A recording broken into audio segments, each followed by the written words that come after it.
Boa tarde, gente. Hoje, dando continuidade, mais um Science Talk. Hoje aqui com a professora Cristina. Obrigado por você ter aceitado o nosso pedido. E hoje a gente vai falar sobre embalagens ativas. Bom, para quem não sabe como é que funciona o formato do Science Talk, basicamente a gente chama um professor ou alguém, como na semana passada vieram os alunos do mestrado do curso de Física, para a gente bater um papo sobre um assunto em específico que a gente acredita que possa chamar a atenção do público e agregar um pouco para a gente aqui. Então, primeiramente, a gente começa falando um pouco da vida acadêmica da pessoa, como que ela veio parar aqui, basicamente, nada demais. E em seguida a gente começa com um tema escolhido, certo? Professora, para quem não sabe, a professora, apesar de ela estar no departamento de Física, ela não é formada em Física, ela é formada em Química. Então a primeira pergunta é, por que você escolheu a Química? Bom, primeiro, muito obrigada pelo convite. Espero que eu possa contribuir um pouco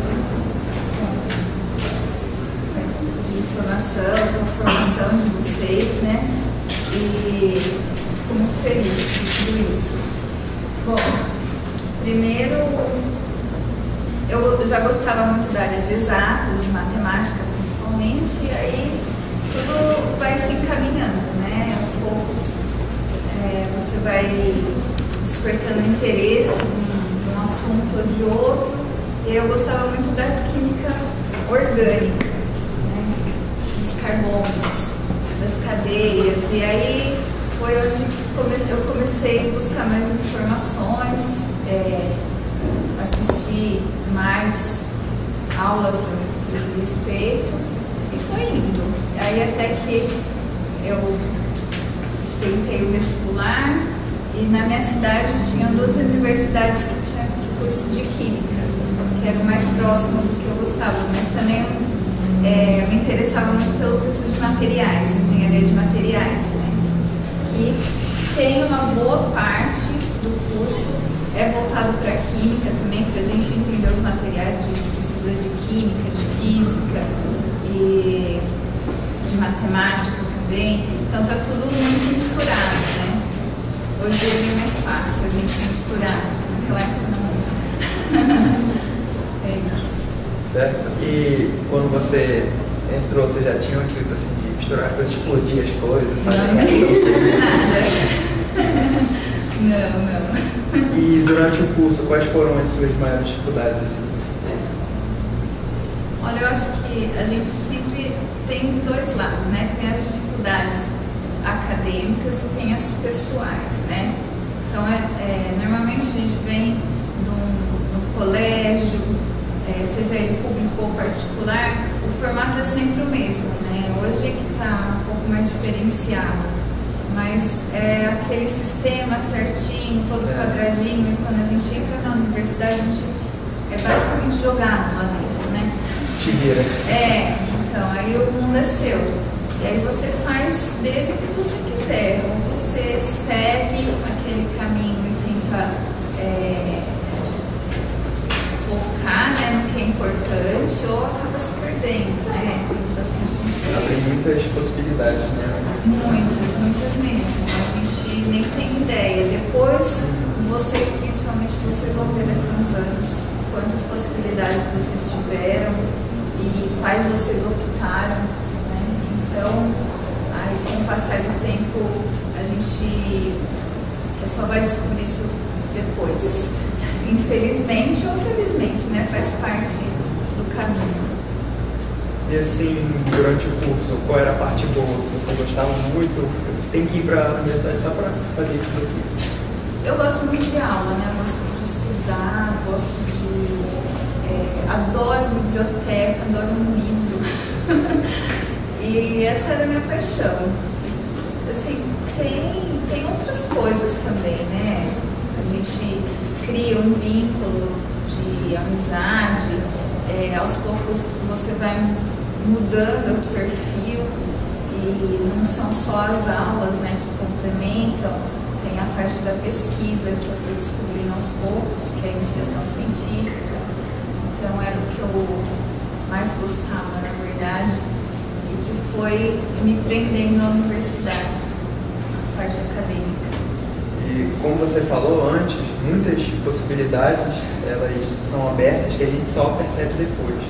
Então, supondo que você pudesse conversar consigo mesma na graduação, o que você falaria, aconselharia? Aconselhar? Tem alguns pontos, né, que às vezes naquele primeiro momento a gente não entende. É uma reprovação,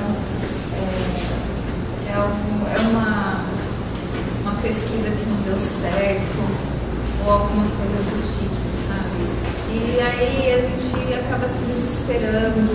Eu acho que não é isso, eu acho que não vai dar certo, eu acho que eu vou desistir. E o que eu aconselho sempre, todos os alunos que vêm falar comigo também me aconselhariam, se fosse naquela época, não desistir, não desista. Vai até o final, sabe? Vai, uma disciplina que está muito difícil, vai lá, faz até a recuperação. Aqui a gente não tem recuperação na minha época, a gente tinha recuperação antes do próximo período, né? Então passava as férias inteiras estudando, então é até a última gota d'água, sabe? Então não desista, porque e se tiver que fazer de novo, levanta cedo e vai lá e faz de novo. Eu acho que vale muito a pena. Se reprovou, ou se não deu certo no experimento, ou se estava num dia ruim, o outro dia vai ser diferente, vai ser melhor, vai ser mais produtivo. Sempre tem algo a acrescentar aí. Afinal, se você está aí porque você gosta mesmo, tem que ir até o final, né? Porque as dificuldades sempre vão aparecer, né? Sempre, com certeza, todo dia. Então, você citou antes que gostava da área de engenharia de materiais, e então, mas por que você decidiu migrar para engenharia de materiais no mestrado? Então, foi assim, é tudo uma questão de, aos poucos, de estratégia, né? Às vezes a gente não pode perder muito tempo pensando só no vestibular, e aí tenta uma vez ou outra, uma vez acerta, outra não. Tem cursos que são mais concorridos, mas aos poucos a gente vê que a vida vai dando caminhos, né? E aí, quando eu entrei na química, a química, pelo menos lá na minha universidade, na USP de São Carlos, ela tinha muito da parte de materiais. Tinha várias áreas de pesquisa que eram da parte de materiais. Assim como aqui também tem vários enfoques, né? E a área de materiais ela é muito grande dentro da química. Então foi aí onde que eu retomei esse gosto pela área e acabei fazendo um mestrado também. E assim foi. E assim, por exemplo, um aluno de física pode parecer que para ele é meio distante essa parte de materiais, de química. Então, o que você acha que esse aluno que queira ir para uma área um pouco diferente, ele pode fazer o que você acha que ele deve fazer para complementar a formação dele para ir para uma área um pouco diferente? De materiais? Por exemplo. Sim. Então, hoje é difícil a gente falar de uma área, né? Aos poucos vocês vão notar isso, que as disciplinas, né? Hoje a gente fala muito interdisciplinaridade. A nossa universidade ainda, a UFAM, ela tem esse conceito de semestres, quadrados, cursos, né? Tem um outro conceito agora de universidade que está sendo implementado já vem, acho que há quase 10 anos, e tem muito essa mescla, né? Os alunos podem fazer química, matemática, engenharia, pode se formar até em 3 cursos de graduação em 4 anos, 5 anos. Então, isso abre muitos horizontes e mistura. Então, tem que tomar cuidado quando a gente fala assim, eu sou físico, mas não posso fazer outra coisa. Não, a gente pode fazer o que a gente quer, né? A gente pode ser o que a gente quer.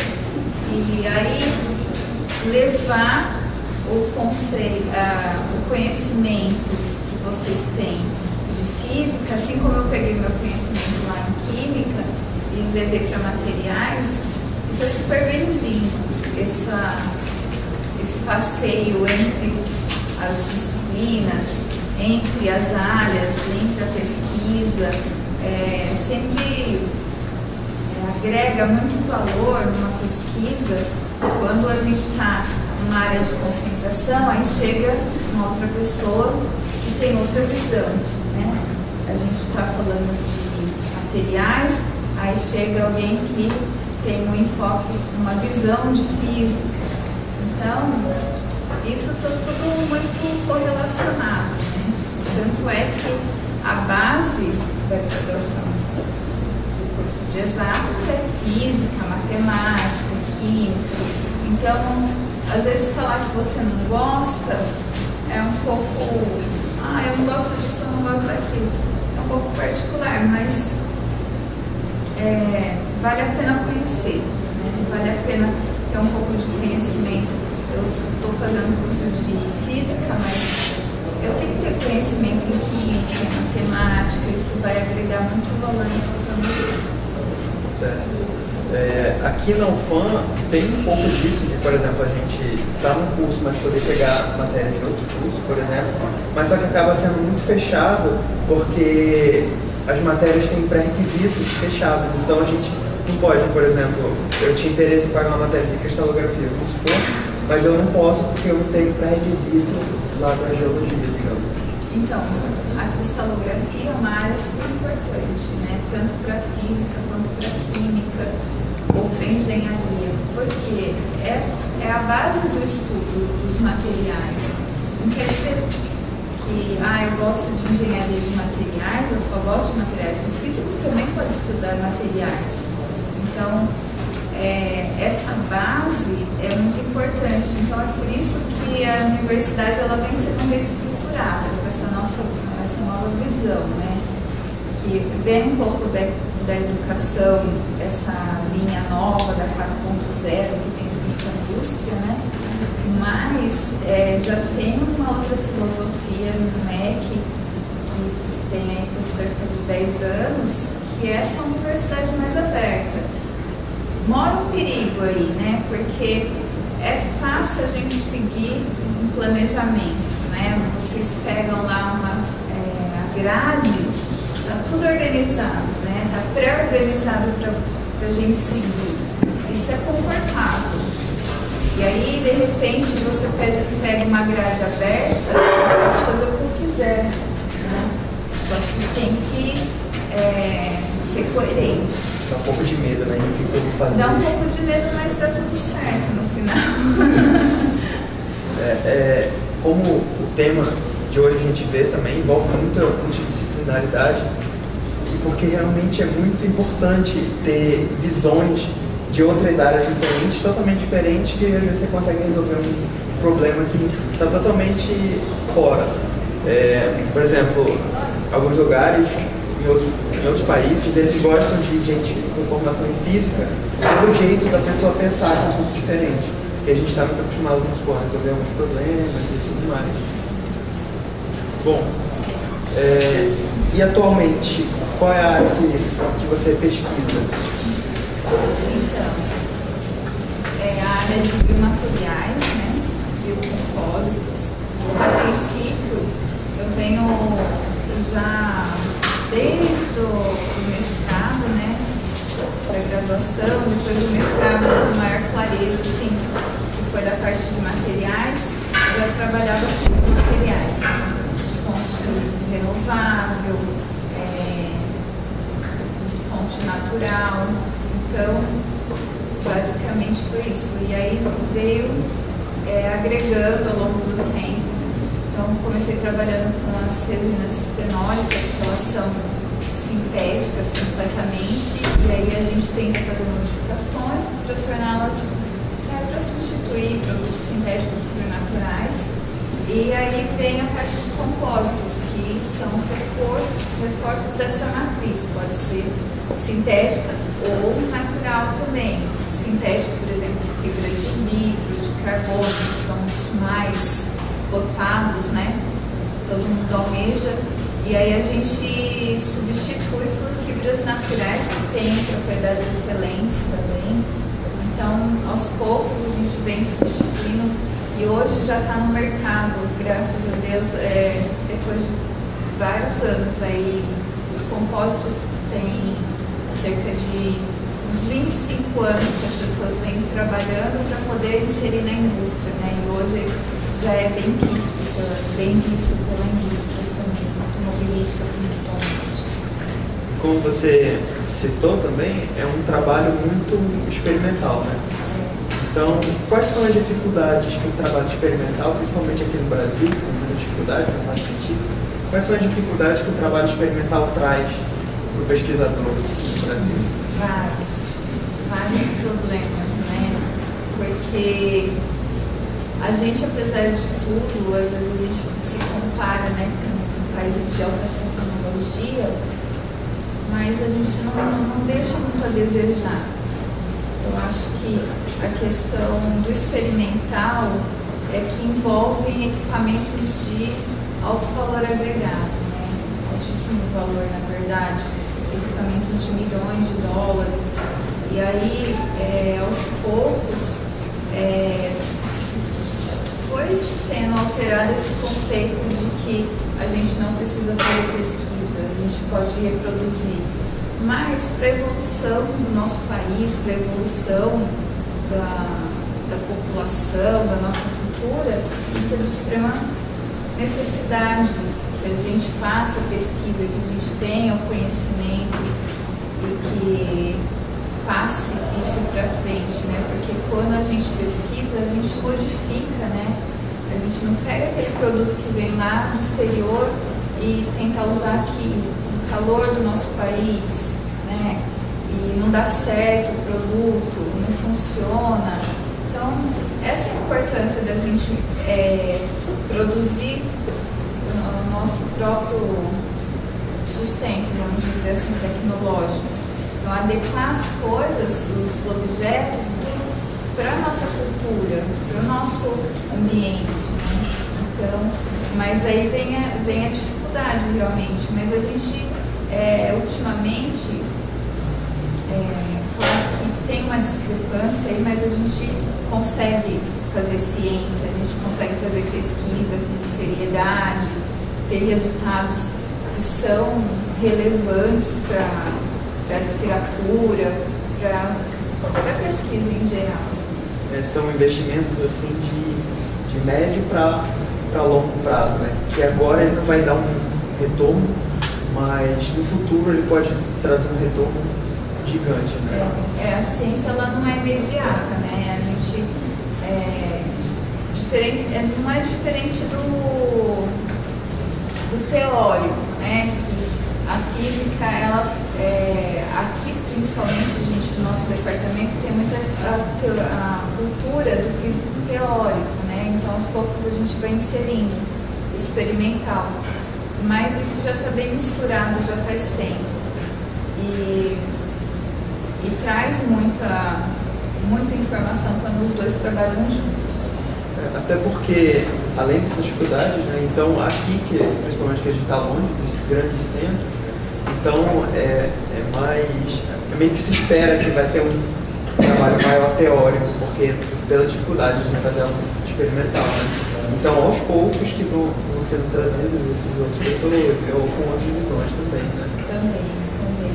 Não é assim, a gente fala, né, não é trivial a montagem de um laboratório, um centro experimental, mesmo que por básico que ele seja, demanda uma verba significante. Mas nada que um pouco de esforço e seriedade não dê certo. E o interessante é quando o trabalho dos dois se complementam um no outro, né? Quando você faz, por exemplo, uma previsão teórica, um teste experimental, ou teste experimental e chega no resultado teórico também para explicar aquele experimental. Então isso é o ideal, né? Para a gente ter um departamento realmente... Essa conversa entre os dois, as duas linhas, vamos dizer assim, né? Essa conversa conversa entre o experimental e o teórico é muito importante, porque o experimental ele não vai lá para a bancada ou para o laboratório e fala assim, vamos misturar isso daqui. Talvez dê certo, talvez não. Não, tem que ter um estudo prévio, né? A gente não pode desperdiçar material. Ninguém sai do zero. A gente parte de uma base, de um princípio de que alguém já estudou aquilo e então tem uma grande possibilidade de dar certo. Tem a teoria envolvida por trás, que dá sustentação, né? Então você vai para o laboratório já com um estudo prévio, né, do que vai ser feito. Vou chegar lá, eu sei as proporções, eu sei as concentrações, eu sei o que já deu certo e o que a gente quer melhorar aqui, né? Então é tudo progressivo. Então, como você falou, todas essas proporções, essas coisas, elas mudam também de um resultado teórico que a gente tem.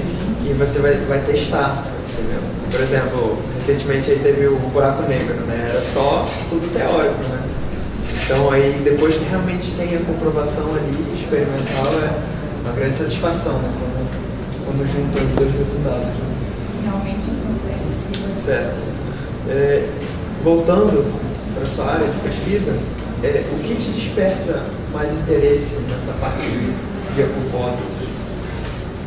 Então, a parte de bio é muito interessante, porque a gente sabe que o que não é de fonte renovável, né? De fonte não renovável, que são os petróleos e tudo mais, que sustenta a parte orgânica da produção, vai morrer, vai acabar um dia. E a gente precisa dar uma solução para isso. Então, é a parte bio que entra para modificar, para dar uma nova rota, né, nas sínteses e uma nova fonte de material, né? E além disso, não tem só a parte da fonte, né? A gente quer chegar no material que ele não polua tanto quanto poluía antigamente. A gente não quer mais trabalhar com aqueles plásticos que ficam aí na natureza por anos e anos, coisas que não se degradam e vão perdurando e poluindo, né? Então esse é o principal objetivo, fazer essa mudança, mesmo que seja parcial e aos poucos, por novos materiais, né? Materiais que venham realmente facilitar a nossa vida, mas que não causem problemas ambientais, principalmente. Por que você tem mais interesse nessa parte mais orgânica, biológica, do que na parte mais orgânica? Porque é uma questão de afinidade um pouco. É uma questão é bem subjetivo isso mesmo. Apesar as duas áreas, elas orgânica e inorgânica e analítica também, elas se complementam, né? A gente acaba fazendo um passeio aí por todo, né? Quando a gente tenta melhorar algum material. Mas é uma questão de afinidade mesmo, né?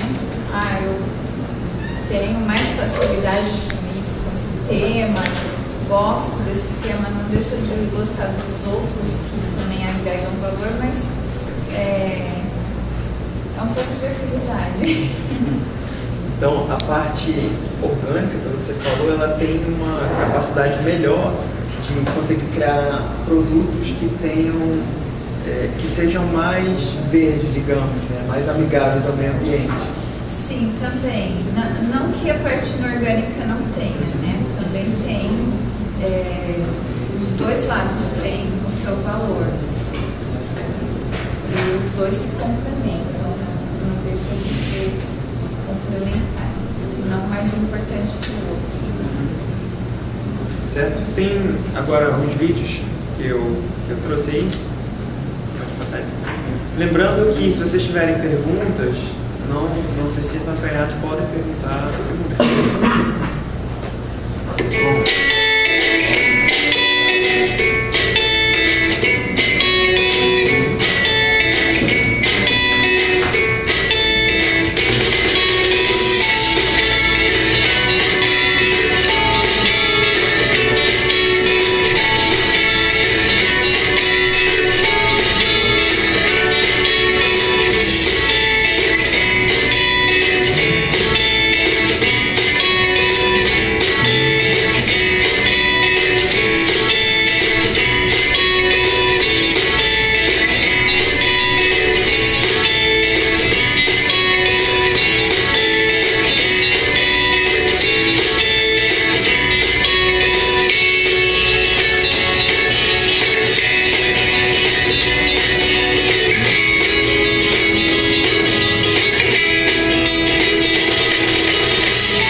basicamente, sintetizando o vídeo, ele é uma garrafa d'água que a gente usa, que é feita de alga, se não me engano, então, que a gente consegue simplesmente retirar aquela casca em volta e ingerir sem ter nenhuma coisa, nem poluente, né? Nada. Então, o que você acha assim, sobre isso e como a gente pode contribuir com isso? Você tem a acrescentar sobre esses materiais? Então, esses materiais são muito inovadores, né? Eles vão, parece longe, né? Mas aos poucos eles vão ser inseridos no nosso cotidiano, né? Sem que a gente perceba. Talvez não dessa maneira como o anúncio diz, né? Você tira apenas uma película. É um pouco marketing, né? Filosófico, né? Mas aos poucos essas tecnologias é que são importantes. Às vezes elas vêm para a nossa vida sem a gente perceber. Entra na nossa rotina, entra em algum outro produto, um medicamento. Então, de extrema importância, super bem-vindo sempre. Eu sou muito curiosa, adoro uma novidade, né? Não posso ver nada assim muito inovador que eu já vou lá fuçar, ou será que compra? Mas, e essas coisas é que motivam a gente, né? Motiva ao crescimento, né? A evolução. Qual que você acha que é importante dessas inovações? É extremamente importante. Principalmente, eu vejo muito disso, a importância na área da saúde, né? Às vezes a gente enfatiza outras áreas, mas acho que a área da saúde é extremamente importante, porque a gente tem um prejuízo hoje da nossa qualidade de vida, principalmente, né?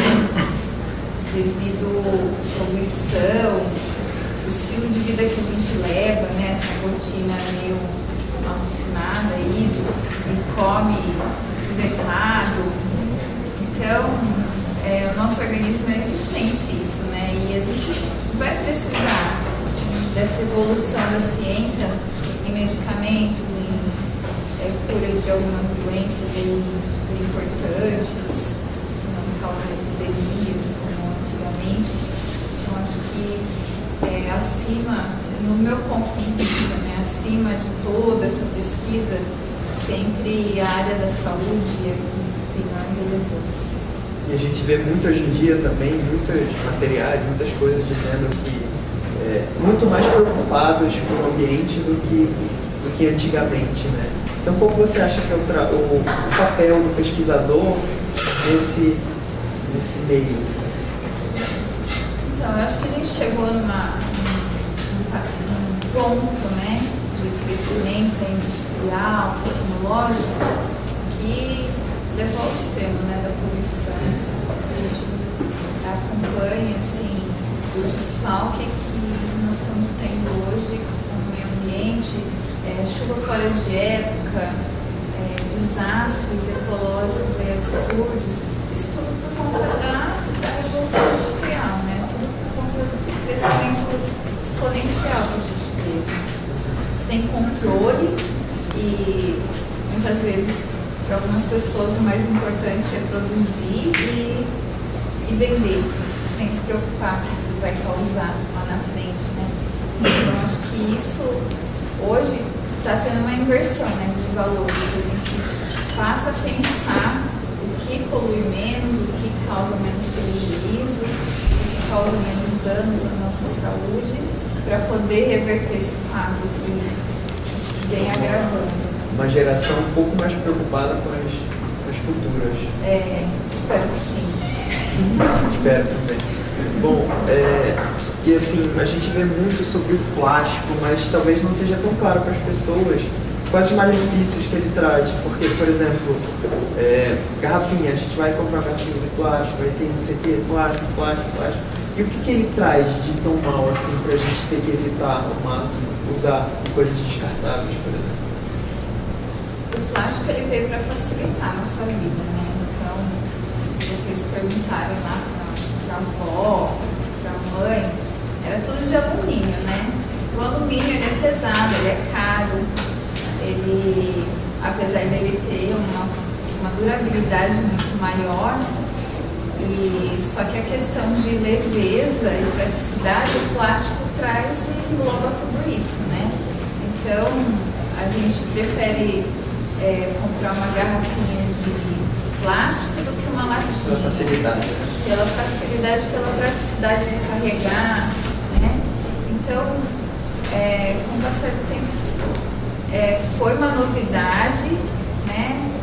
E deu uma mudança no estilo de vida da maioria das pessoas, das famílias, e que hoje causa um prejuízo enorme. Poluição, descarte. Na verdade, é um descarte inadequado, né? Porque a gente não tem uma reciclagem adequada desse plástico. Alguns plásticos, eles nem são recicláveis, né? Tem o apelo de reciclado, mas eles não são. Então, é uma propaganda enganosa ainda. Mas, para a gente conseguir conviver ainda com o plástico, né? Que é um atrativo ótimo para a gente ainda, a gente tem que modificar ele, tornar ele biodegradável, de fonte natural, ter processos que façam com que a gente consiga recuperar ou transformar ele num outro material que seja útil ainda, né, que tenha uma vida útil ainda para a sociedade, e até mesmo a educação ambiental, né, de extrema importância para que a gente consiga conviver com o plástico e com outros materiais que não são reciclados, né. Então, a educação ambiental é de extrema importância. A gente ter a cultura de que tem que separar o orgânico do inorgânico, tem que ter empresas de reciclagem, de reuso, para poder prolongar o tempo de vida. Tem mais um vídeo aí, deixa eu passar, por favor. Também sobre material biodegradado.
Aí a gente viu também outro material que ele clama, pelo menos, né, ser biodegradável quando ele está vazio totalmente, ele começa a se degradar, ou seja, ele só vai começar esse processo assim que a gente terminar de consumir o líquido que está ali. Então, quais outros exemplos assim que você teria, que você acha interessante também de materiais biodegradáveis ou relacionados, parecidos com coisas assim, que você acha que todo mundo deveria saber disso? Esse anúncio é bem legal, porque ele fala que essa garrafa ela é feita de agar, né? O agar ele é uma gelatina, né? Então é por isso que ela murcha, ela desidrata, né? Então tem outros materiais que vêm, esses materiais mais novos, esses polímeros, eles infelizmente não são ainda produzidos no Brasil, né? Mas no Japão, na Alemanha, que são modelos, né, de filosofia de vida, de cultura, eles já vêm trabalhando com esses novos plásticos, nem o PVAT, o PLA, que são biopolímeros que se são degradáveis, como expostos ao sol apenas, e um pouco mais de umidade do que a gente tem na atmosfera, eles já degradam coisas de semanas. O que a gente tem no Brasil é o polímero à base do amido, né? Que é uma das inovações que a gente sabe que vem dando certo, já tem alguma produção, né? Já tem uma demanda, né, de consumo razoável. Isso tudo, eu acho que não acontece ainda essa proliferação, essa expansão, né, desses materiais assim, mais modernos, vamos dizer, por conta do custo, né? Ainda a gente paga mais barato por aquilo que não é ecológico. Nem sempre é por uma questão de filosofia, sabe? Uma questão socioeconômica mesmo, eu vejo isso. Porque às vezes a gente não tem poder para comprar química mais caro, que é o legal lá, que não vai mais poluir. A gente tem o dinheiro para comprar química mais barato. Então, o supermercado mesmo, ele coloca lá a sacolinha que ele pode comprar. E aí a gente acaba catando aquilo, né? Em vez de a gente ter a cultura de ir lá levar a sacola, aquela sacola que vai durar 4, 5 anos ainda. Não, vou por comodidade, eu vou pegar essa sacolinha aqui mesmo, ela é ruim, ela vai poluir, ela vai rasgar no meio do caminho, com certeza, mas é cômodo, né? É cômodo, é barato e ainda a gente não tem essa cultura do pequeno esforço para melhorar.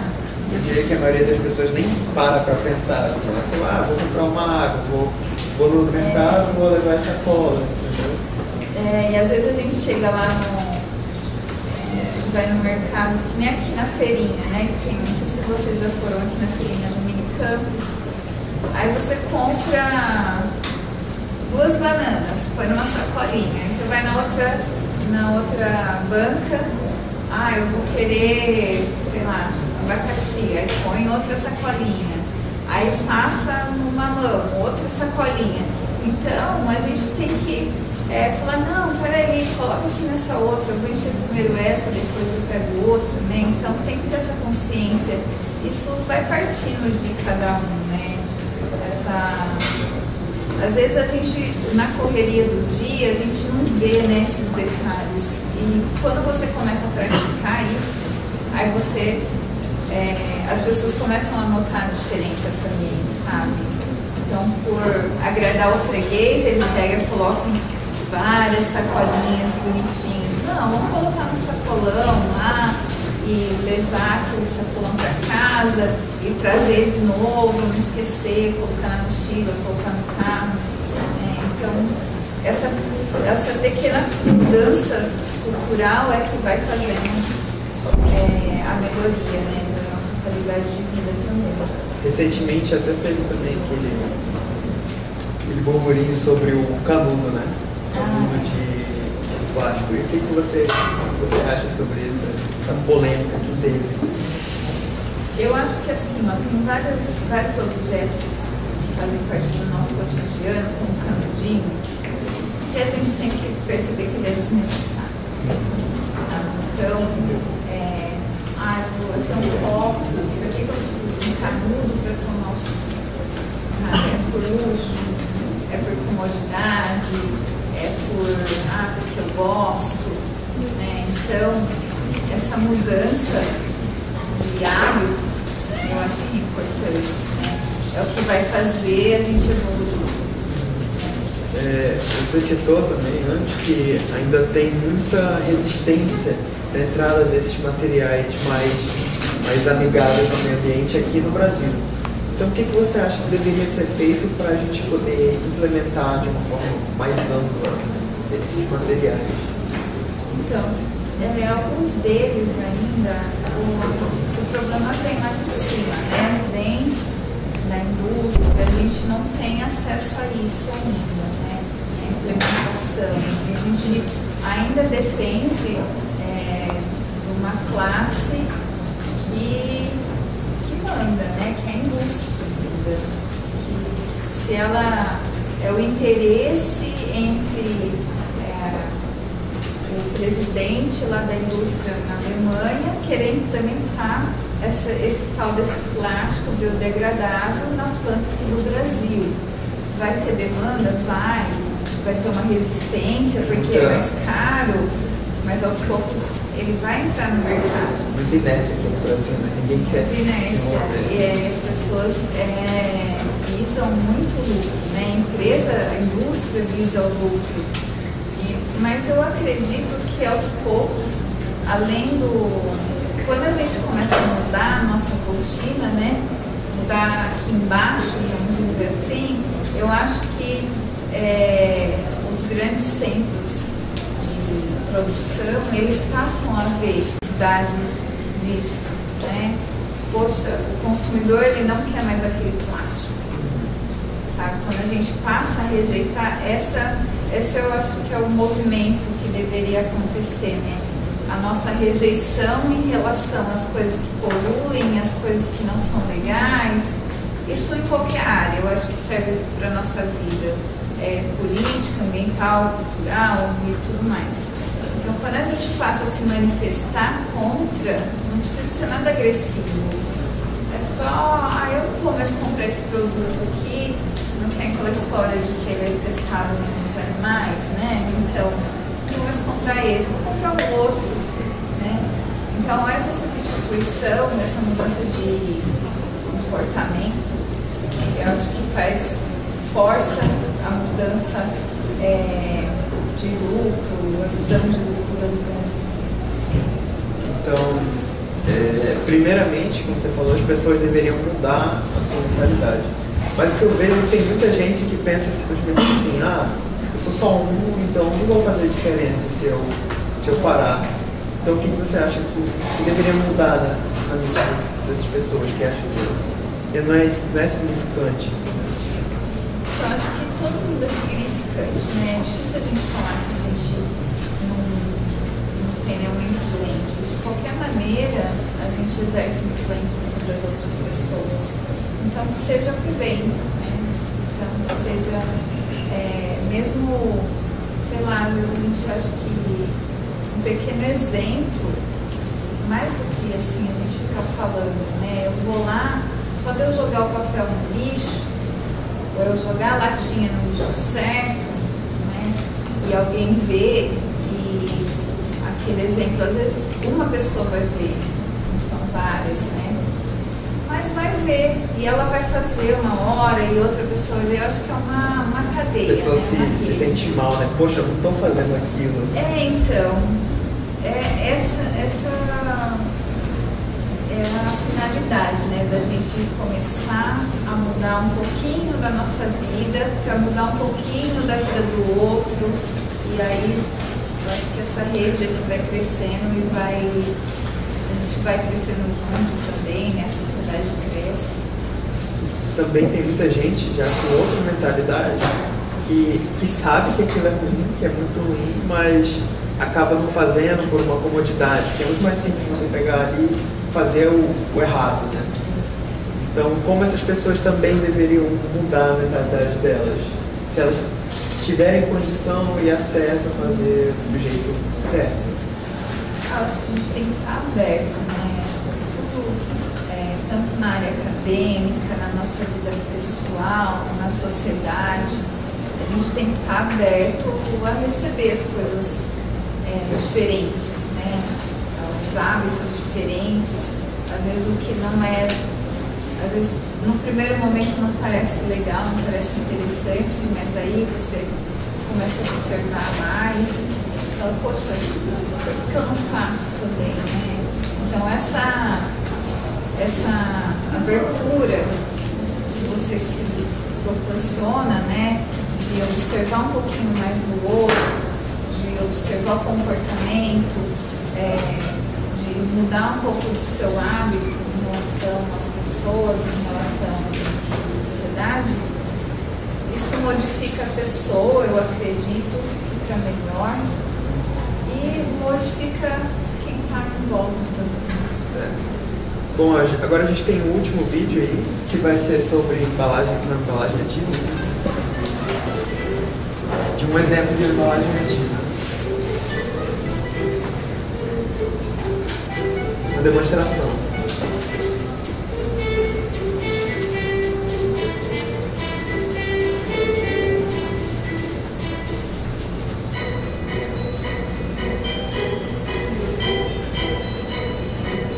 Basicamente, ele está dizendo que essa empresa ela fez um indicador de quão fresco está o produto que você vai consumir. E a embalagem ela indica isso, quão fresco ele está. Aqui é bem visível que esse aqui está com condição melhor do que esse aqui. E aqui tem essa rodinha aqui, ó, que ela tem cor diferente. Né? Então, ou seja, a embalagem ela está indicando como é que funciona. E aqui ele está fazendo um teste. Aí ele coloca ácido acético e ele fica com uma cor diferente.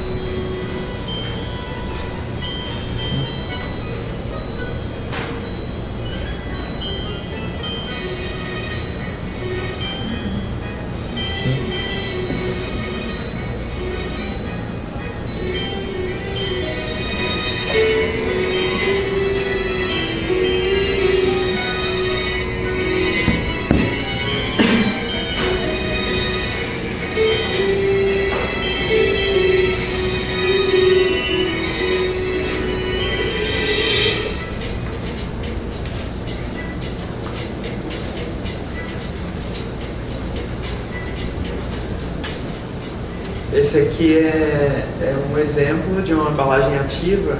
Então, como esse título chama atenção, assim, muita gente não sabe o que é. Então eu vou começar perguntando o que é uma embalagem ativa. Isso é fácil, né? A gente já... além de ativa, né, essas embalagens, elas recebem o nome também de embalagens inteligentes, né? Porque elas facilitam a visualização de como o produto está, se ele está saudável ou não, né? Então eu não preciso só ir lá na data de validade e ver se, será que ele foi produzido há muito tempo ou não, mas às vezes a data não quer dizer nada, porque ele pode ter sido armazenado em uma condição inadequada, né? Então, esses indicadores, né, na embalagem, eles facilitam o manuseio dos alimentos, a conservação, e fica muito mais evidente, né, para quem vai comprar. Então a gente não precisa mais, ainda é muito novo, né, esse assunto, mas são coisas muito simples, como uma etiqueta, um selo, um adesivo, que cola nas embalagens e serve como um indicador para dizer se o produto está saudável ou não, se pode ser consumido ou não. E aí, além, na verdade, essa embalagem aí, ela é inteligente, né? Porque ela diz pra gente o que deve ser comprado ou não. As embalagens ativas é um pouco diferente. A embalagem ativa, ela proporciona a conservação do alimento. Então, essa embalagem que ele mostrou agora, ela é inteligente, porque ela tem um selo que muda de cor.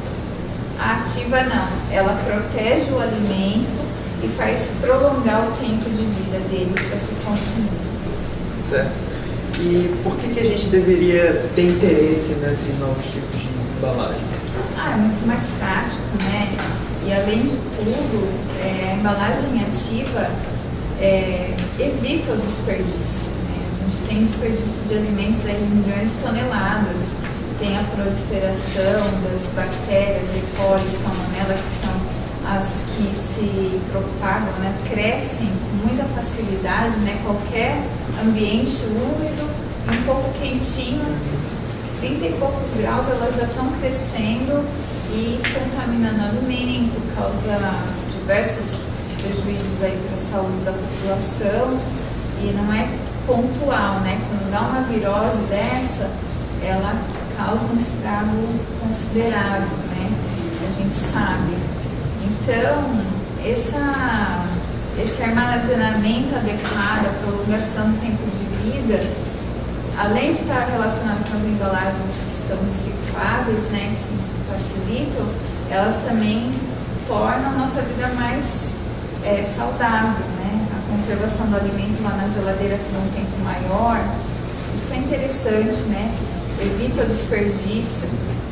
desperdício no transporte também, né? Quando a gente compra um produto que vem lá de longe, vem uma fruta, né? Naquelas caixas todas, às vezes ela vem bem bonitinha lá, mas não preserva o alimento, né? Não faz com que ele dure todo o período de transporte, né? Então isso é bem legal para evitar o desperdício. E no título aqui também aparece o uso de óleos essenciais e biofilmes. Então, como é que funcionariam esses óleos numa embalagem ativa? Então, o biofilme vem da ideia do filme fino, né? Que nem aquele filme que a gente compra lá de PVC no supermercado para proteger o alimento. Isso é um filme fino. Ele é de PVC, ele é sintético. A gente quer um que seja bio, que seja de uma fonte renovável, que degrade facilmente depois do uso. E além disso, que ele seja ativo, ou seja, os óleos essenciais, os óleos que a gente coleta das plantas, né, eles têm assim funções extremamente importantes, né, que a gente nem imagina. Essas plantinhas que tem aqui no meio da universidade, principalmente, elas têm, algumas delas têm propriedades ativas assim, importantíssimas, como para saúde, para combate de pragas, pesticida, fungicida. Então, uma delas que a gente estava pesquisando é a sacaca, que o princípio ativo dela é o linalol. E ele tem uma ação bactericida e fungicida, né? Então, ele inibe o crescimento de bactérias e fungos. E a gente já fez alguns testes e dá super certo. E eles são adicionados aos polímeros. Então aí torna a embalagem ativa. E aqui na alfândega. Então aí dentre esses catálogos todos, a gente sempre tem as plantas que se destacam, que têm maior atividade, que sejam compatíveis com a alimentação, também, que sejam compatíveis com o organismo. Então, esse casamento entre a biologia, o material, tudo isso é o que faz mover, né? Faz a mistura. Então, é dessa maneira que a gente faz. A gente seleciona algumas plantas, faz a coleta, e aí faz a extração, faz o estudo, a caracterização desses óleos, e depois aplica. Então vocês procuram as características relacionadas a cada um desses óleos essenciais e procuram que tipo de aplicação pode ter aquela característica em específico de acordo com o interesse que a gente tem. E bom, eu acho que a maioria aqui é física, ou está fazendo formação física, ou algo de exato, parecido. Então, como você acha que um aluno daqui poderia contribuir nesse tipo de pesquisa? Pode parecer muito distante. O pessoal olha, estou estudando cálculo, produto vetorial, sei lá. O que isso tem a ver? Como é que eu posso contribuir numa área assim? Então, esse conhecimento básico, né, a gente não pode deixar de ter. Eu também já estudei cálculo, produto vetorial. Mas isso tudo vem agregando, né? Vai somar valores aos conhecimentos de vocês, vai ensinar vocês a se organizarem, a estudarem. É isso que essa ciência básica vai ajudar. E aí, aos poucos, vai despertando interesse em alguma coisa. Às vezes não desperta interesse nessa área ligada à saúde, ligada à alimentação, mas ao desenvolvimento de equipamentos que vão ajudar na produção de alguma coisa, na produção de um alimento, de um medicamento. Então, independente de tudo isso que vocês estão vendo agora, né, dessas disciplinas que às vezes eu não gosto muito, mas às vezes eu gosto muito, né, física, de química, principalmente lá da matemática, né?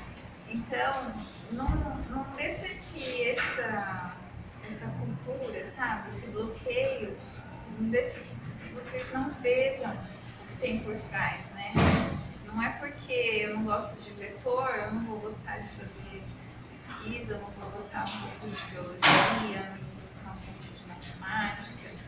Então, essa mescla de conhecimento faz com que vocês amadureçam e aí, então, definam o que vocês gostam, o que vocês não gostam para seguir aí o caminho. E assim, às vezes a pessoa está fazendo curso aí, muita matemática e tal. Aí, mas também vem muitas vezes com um certo preconceito, a biologia também é chato, química também não gosta. Mas aí começa a pesquisar um pouco mais em algumas áreas e vê que realmente tem parte muito interessante, que a pessoa que desperta o interesse naquela área. Então ela pode procurar algum projeto, alguma coisa relacionada com aquilo. Porque como a gente citou lá no começo, a universidade ela abre muitas portas para a gente, muitas oportunidades. Né? A gente tem que saber aproveitar. Sim, sempre. Eu acho que você tem que aproveitar tudo que a universidade tem para oferecer. Tudo. Tudo que é de mais importante, né? Eu acredito nisso, que é a educação. Então, principalmente, eu fiquei 20 anos dentro da universidade, não tenho o menor problema em dizer isso. E isso só me trouxe conhecimento, me proporcionou conhecer outras culturas, outros lugares, outros países. Nem sempre a gente vem de uma família que tem uma base financeira, vamos dizer assim, ser realista, né? Que vai nos proporcionar tudo que a gente precisa ou tudo que o mundo tem para oferecer. Mas a universidade, ela abre esses caminhos para a gente. Então, aos poucos eu vou participar de um evento aqui, outro ali, ligado àquela área que eu gosto. Então, isso casa muito bem. Você fazer o que você gosta com aquilo que te dá conhecimento, que agrega valor, que faz você conhecer outras culturas, outras pessoas, outros centros de pesquisa. Então, é isso que eu sempre levo para minha vida, sabe? Eu tive uma orientadora que ela sempre falava isso para mim também. Então, ela falou assim: Cristina, aproveita tudo que a universidade tem para oferecer. E assim, ela tem muito para oferecer. Às vezes a gente não vê. Mas se você vai atrás, se você busca, mesmo que a gente não tenha uma condição financeira muito legal lá, nossa família, às vezes passa por uns perrengues, né? Todo mundo. Aí você pensa em desistir. Não desiste, porque é aqui que é a educação que vai te levar para frente, que vai te fazer crescer, vai te dar um emprego e vai te dar uma visão de mundo diferente, de sociedade, de conhecimento e tudo mais. Eu sou fã da universidade. Se você termina o seu curso fazendo só a grade obrigatória ali, você não aproveitou nem a metade do que não, nem um terço. É muito pouco. Então, é o mínimo. É o mínimo. Eu acho que, principalmente vocês que estão tendo essa oportunidade de já iniciar numa universidade pública, vão atrás das coisas que vocês gostam, sabe?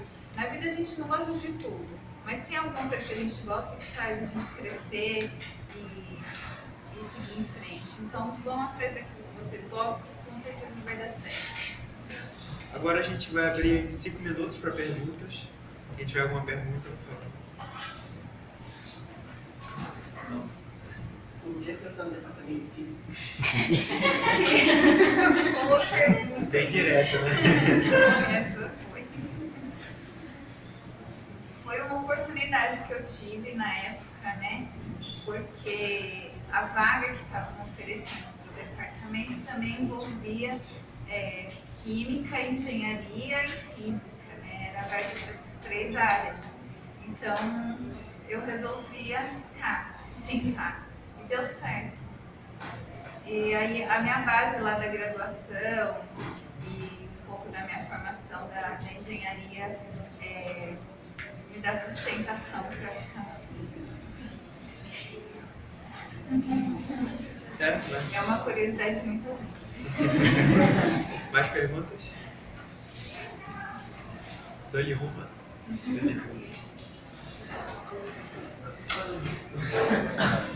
dia, pessoal. Boa tarde. Boa tarde.